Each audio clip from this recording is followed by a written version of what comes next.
Part 1. The Mystery of the Two Minds. Have you ever walked into a kitchen, looked at the fridge, and completely forgotten why you went there in the first place? Or perhaps you have made a quick, emotional purchase online that felt right at the moment, but an hour later you realized it was a total mistake. We often think that we are the absolute masters of our own thoughts and that every choice we make is based on cold, hard logic.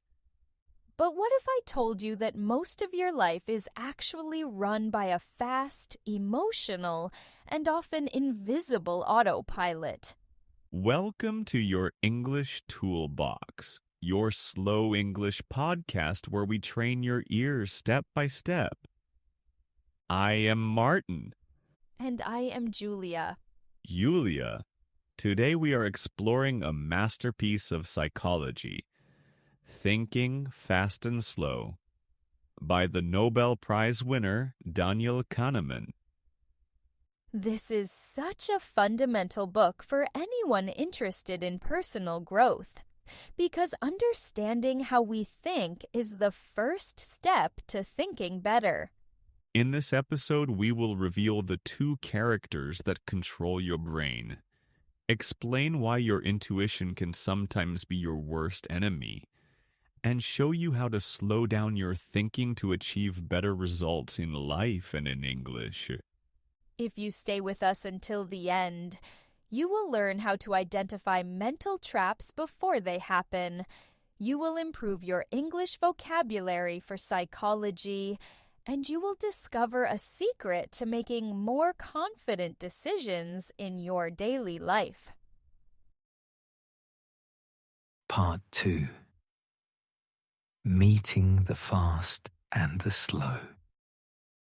Imagine your brain is like a large company with two very different employees working in the same small office. That is a great way to visualize it.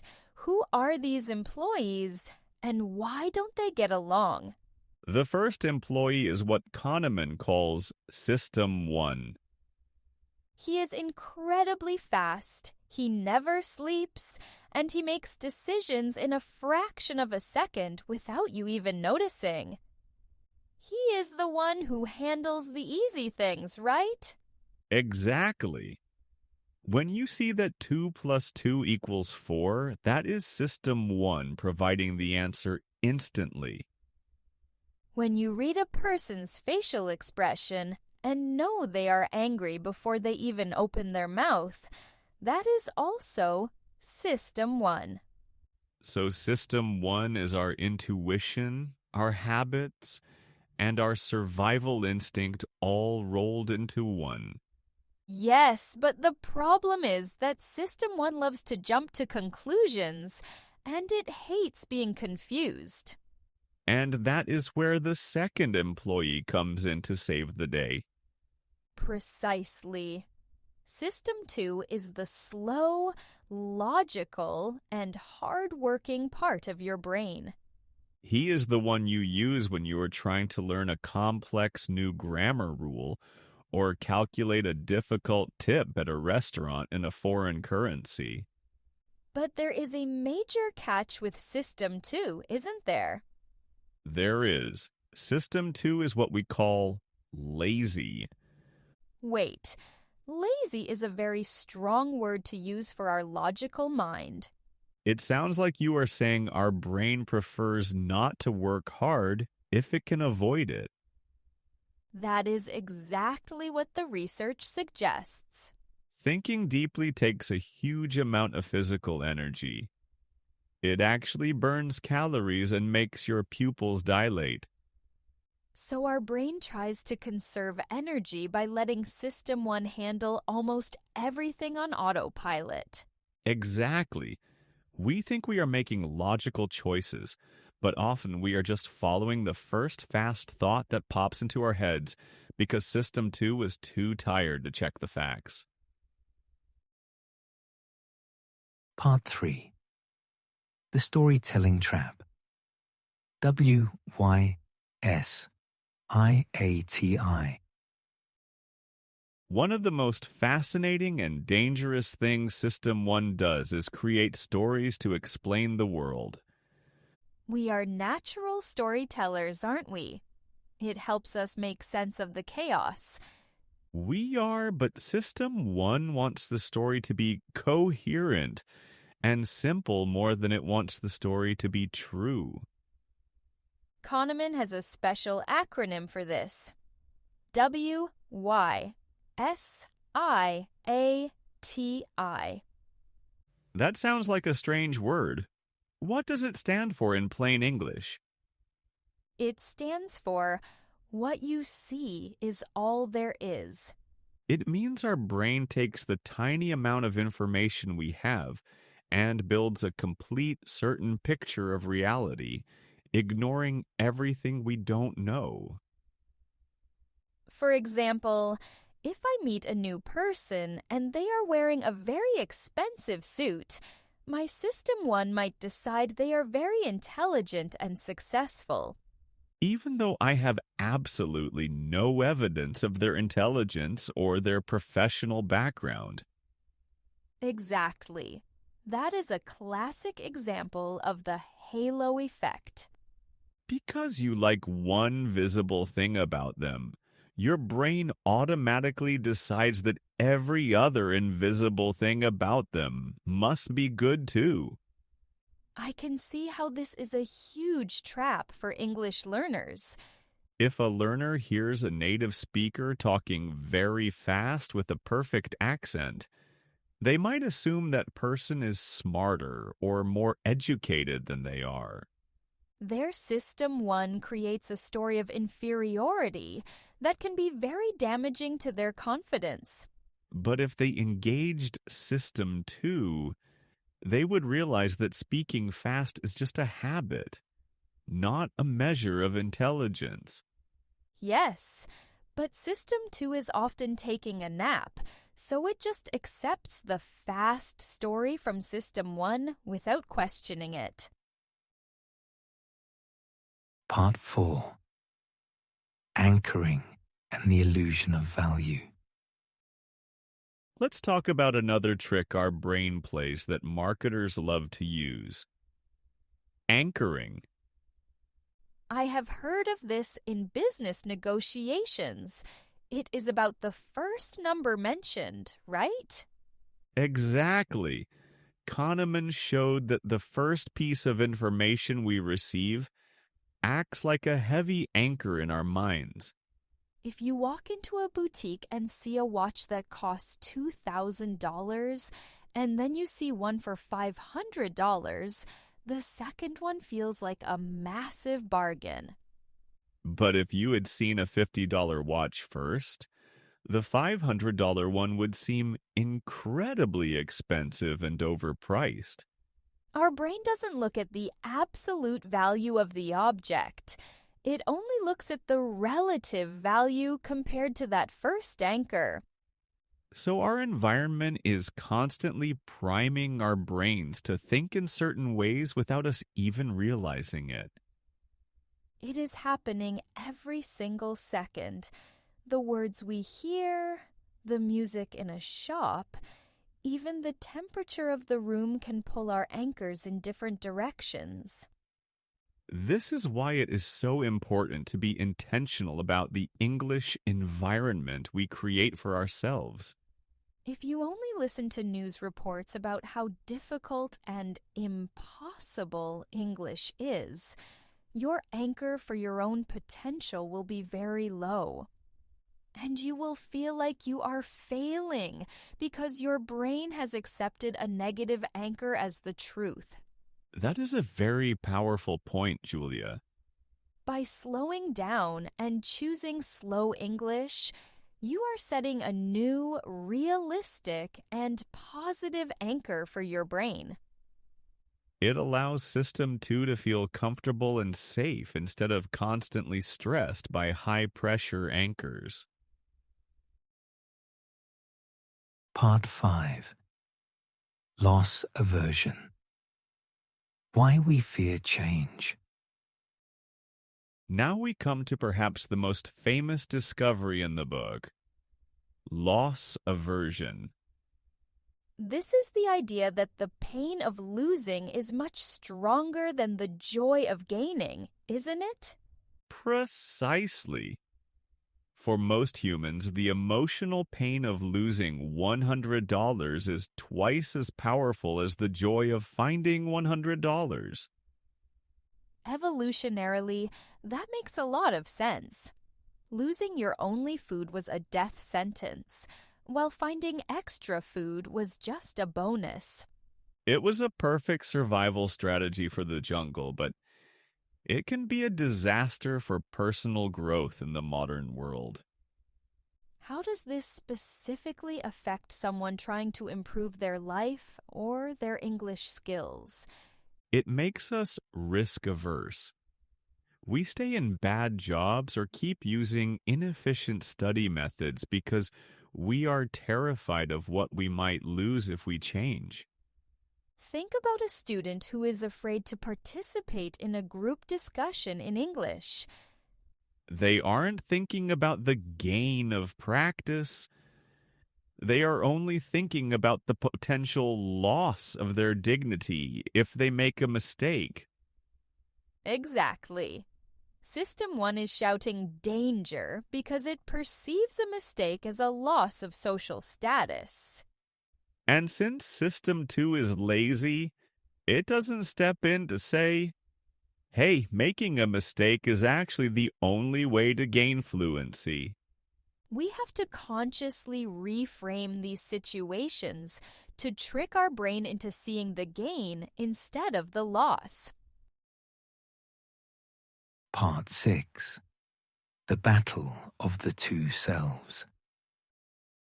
Kahneman also explores a very strange internal conflict between what he calls the experiencing self and the remembering self. Wait, are you saying we have two different versions of our own identity living inside our memories?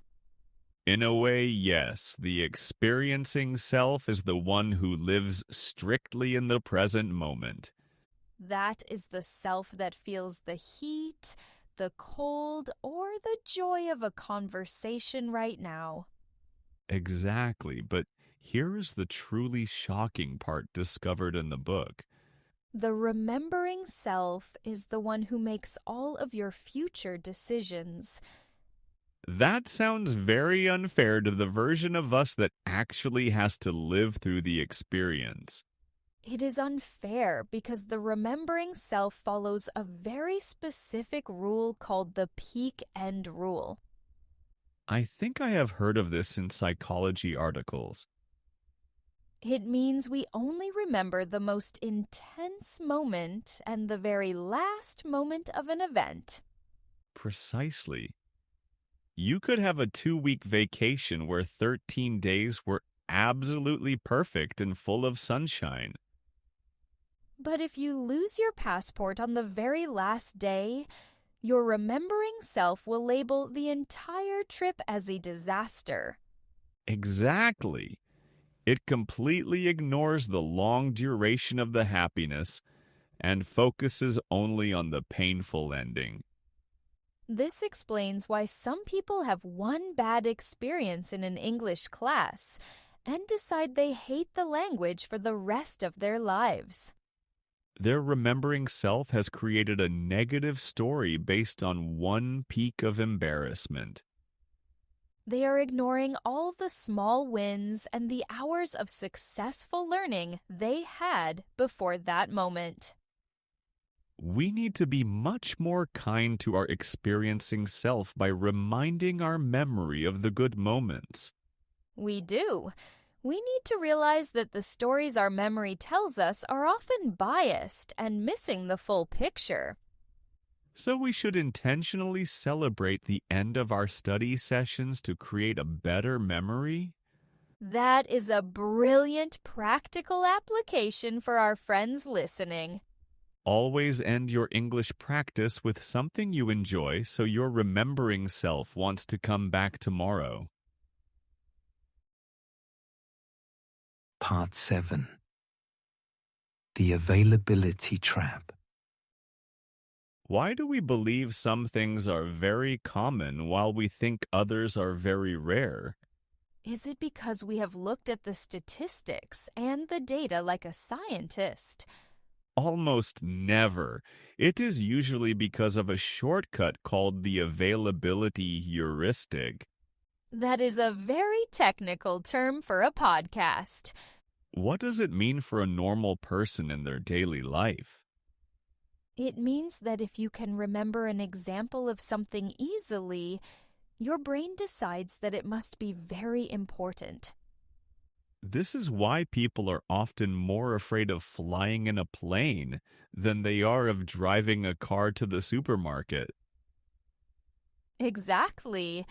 A plane crash is a loud, dramatic, and vivid story that stays in your memory easily.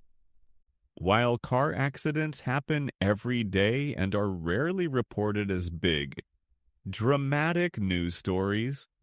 Because the plane story is more available in your mind, System 1 assumes it is a much bigger risk. I see this happen with English learners when they think about their mistakes. They remember that one time they used the wrong word, and someone looked confused. That memory is so available and loud that they think they make mistakes every time they open their mouth. Even if they have spoken perfectly for the last 3 hours, that one loud memory dominates their thinking. We are essentially victims of what is most vivid and emotional in our minds. So we have to use System 2 to look at the actual evidence instead of just our loudest memories. Yes, we must ask ourselves if we are remembering the truth or just the most dramatic story. Part 8. The planning fallacy and overconfidence. Have you ever noticed that a project at work always takes twice as long as you originally thought? Every single time. I think I can finish a task in 1 hour, but it always takes 3 or 4. Kahneman calls this the planning fallacy, and it is a symptom of our natural overconfidence. We are very bad at predicting the future because we only look at the best case scenario. We ignore all the possible delays, mistakes, and interruptions that are guaranteed to happen. This is why so many people give up on their goals, like learning a new language or starting a fitness routine. They plan based on their System 1 excitement, which tells them they can be fluent in 3 months. And when reality doesn't match that fast story, they feel like they have failed personally. If we use System 2 to look at how long it actually took other people, we would have much more realistic expectations. But looking at data is boring and slow, so we prefer to listen to our own optimistic illusions. We also suffer from the sunk cost fallacy, where we keep doing something just because we have already invested time. Like finishing a terrible book, or staying in a class that isn't helping us learn at all. Our brain hates the idea of wasting what we already spent, so it forces us to waste even more time. It is so important to recognize when we are just throwing good time after bad time. Sometimes the most logical thing to do is to stop and start something new. Part 9. Creating friction for better decisions. So the big question is, how do we actually start thinking slower in a world that is moving so fast? It sounds like we need to create some friction in our decision-making process. That is the perfect word. Friction is what slows down a car, and we need it for our brains. One way to do this is to simply wait before you speak or make a big purchase. Kahneman suggests that we should always question our first impressions. When you feel that sudden gut feeling or strong certainty about something, that is your signal to stop. Ask yourself, what would happen if the opposite of this thought were true? This forces System 2 to wake up and start looking for evidence in the real world. Another technique is called the pre-mortem, where you imagine a project has already failed in the future. That is brilliant. It allows you to see the risks before they become real problems today. It turns your overconfidence into a useful tool for planning. And finally, we should accept that we will never be perfectly logical creatures like computers. We are humans, and our biases are part of our identity and our history. But being aware of the machine is the first step to mastering it. Every time you pause to think, you are exercising your System 2 and becoming a more intelligent learner. Part 10. The conclusion of the journey. Julia, it has been an incredible journey through the mind of Daniel Kahneman today. I feel like I am walking away with a much clearer understanding of why I make mistakes. We hope this episode helps you recognize the two characters living in your own head every day. Remember that thinking slow is not a weakness. It is a sign of wisdom and mental strength. By giving your logical mind the time it needs, you are opening the door to better relationships and better learning. Do not be afraid to be the person who stops and says, "Let me think about that for a moment." That one simple sentence can save you from years of regret and frustration. Thank you for spending this time with us in the English Toolbox. We are so proud of the progress you are making by choosing to listen deeply to these concepts. Keep practicing, keep questioning your autopilot, and keep moving forward step by step. We will see you in the next episode for more insights into your world and your English. Thank you for listening.